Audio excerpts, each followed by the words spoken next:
Demon Slayer the Hinokami Chronicles just dropped for everybody worldwide. You guys know what that means. It's tier list time. I know everybody loves seeing tier list videos, and normally if you look at my channel I don't do a lot of tier list video, but I do understand people like to see tier list video in order to get an understanding on where everybody is in the game based on people who's already been playing, and it's more so a way for people to find out who should they pick up when trying out the game. And so I'm going to be doing two tier lists in this video. One tier list consisting of how my personal opinions are towards characters in the game, as well as a community tier list that I did with our competitive Discord that you can join with the link in the description below. I asked some of the members, a part of the community, to give me their opinions on who do they think are strong in the game right now, and I totaled up all those opinions. They provided their own tier list as well, and I constructed a community tier list, basically colliding everybody's opinions and putting them together as one. So we're gonna let you guys know who's some of the best characters in the game. Let's get into it.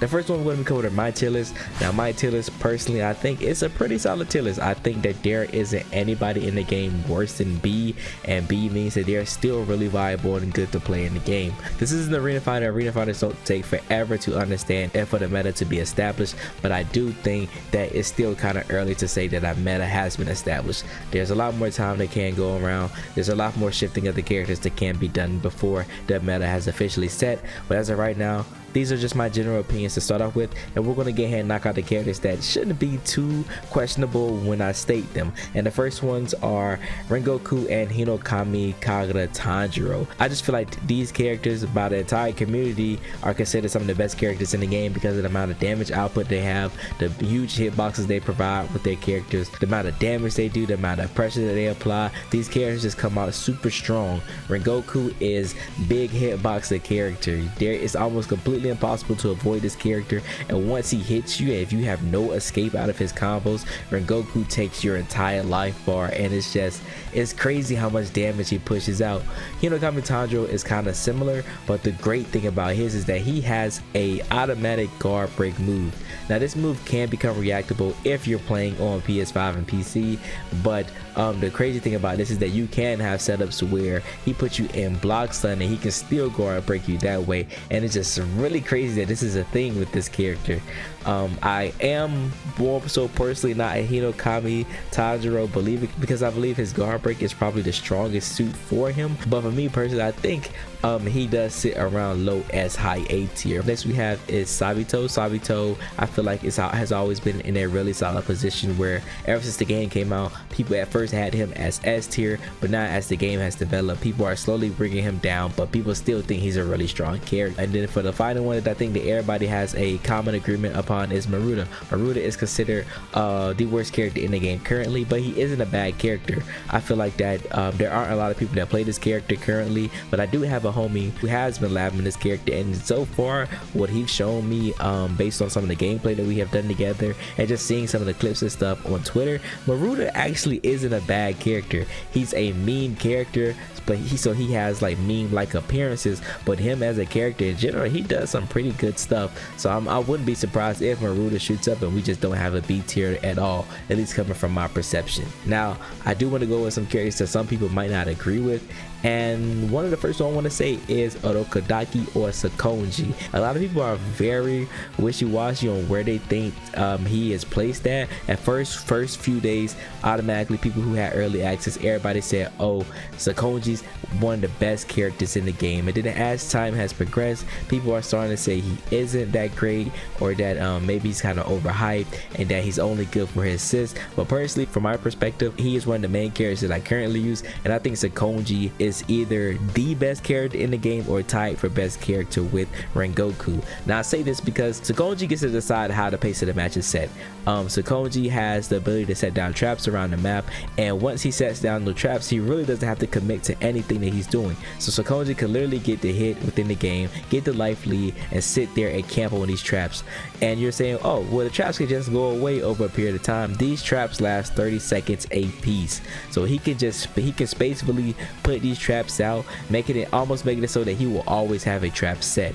Now these traps can be destroyed with some character specials just going right over through them or chase dashing over them, but with the proper setup with Sakonji and his proper distances set on his traps, whenever you're trying to push through his traps or try to bully your way through them, Sakonji can set it up so that you just automatically get punished for trying to approach him. A lot of special moves just bully right through them and destroy them, but a lot of those moves also are extremely negative on block, so Sakonji gets a free punish. Same with chase dash. Chase dash is the option that leaves you advantage on block, but the thing is, if Sakonji spaces himself well with the trap, even though you dashed right through it, you just activated the trap, you didn't destroy it, which means you will get caught in the trap once you bounce off of your opponent's guard, and then Sakonji just gets a full combo anyway. He also has some of the best assists in the game with Water Wheel and his Water Wall, also with Water Wheel as a move in his toolkit, being able to control the distance that he goes with this move. It's just extremely crazy.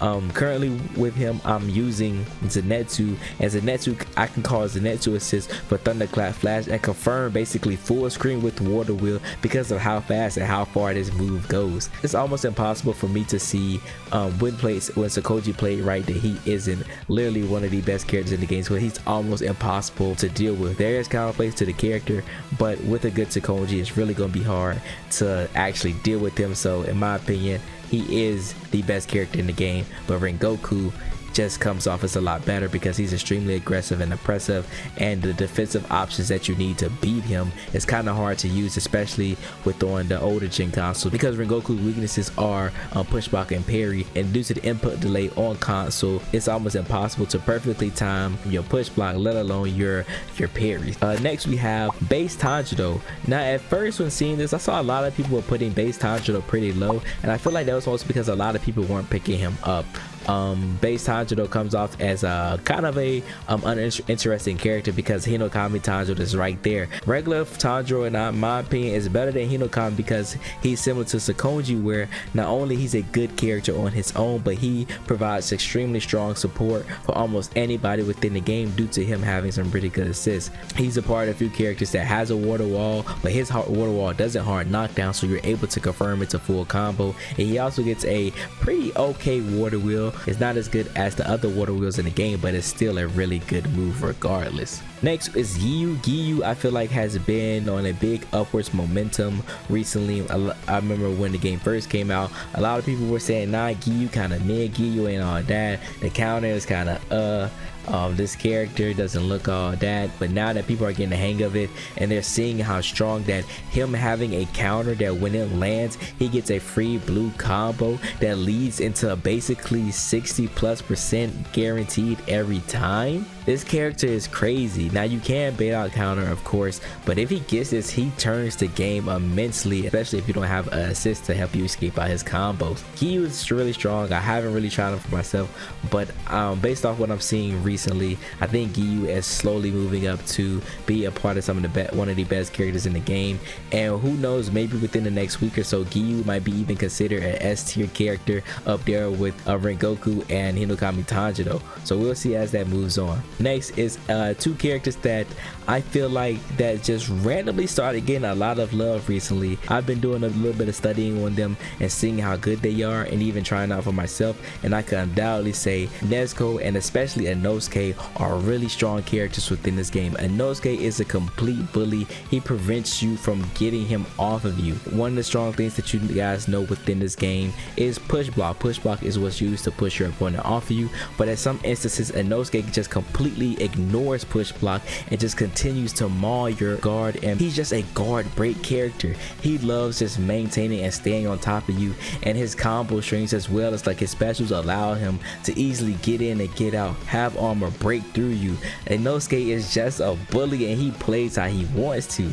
I love this character to the point that I think I really do want to pick him up and make a team for him. Nezuko, I don't have too many thoughts on the character or opinions of her, but this one is more so going off of opinions I've seen of other people. A lot of people talking about her in recent nights, like she's gained a big increase in popularity based on some of the things she's able to do. So I'm pretty sure that keeping her at like the lower end of A is a really good thing to do, just because I don't have a great understanding of how strong the character is, but based on the general conceptions of what I've been receiving, as well as what people have been thinking and doing, Nezuko does seem like she's pretty strong and could make her way up the tier list as this game's lifespan continues. Next we have Makomo and Shinobu. Now I put these two characters together because they do kind of have a similar playstyle. They both are really fast in the game. They both have an invincible dash special that allows them to confirm into hits into combo. They have both really good supers. These characters, similar to Nezuko, I haven't really put too much time into them myself, but everybody I've seen picked up these characters or talked about these characters, they've always said good things about them, whether it be the characters themselves, the assists, like Makomo with her water wheel. People are saying she probably has the best water wheel in the game. Shinobu with her poison effects, allowing to basically kind of camp her opponents out like Otodaki, but not as strong. Poison is a really good technique to have. I do think that these characters do have slight weaknesses and probably won't move too much up the tier list. Now we're getting to the character that everybody knows me for, everybody wants to know my central opinion on, and you guys see him on the tier list. I have Zenitsu at bottom A. Now technically this tier list isn't order, but I feel like if I would to order, this would probably be the order.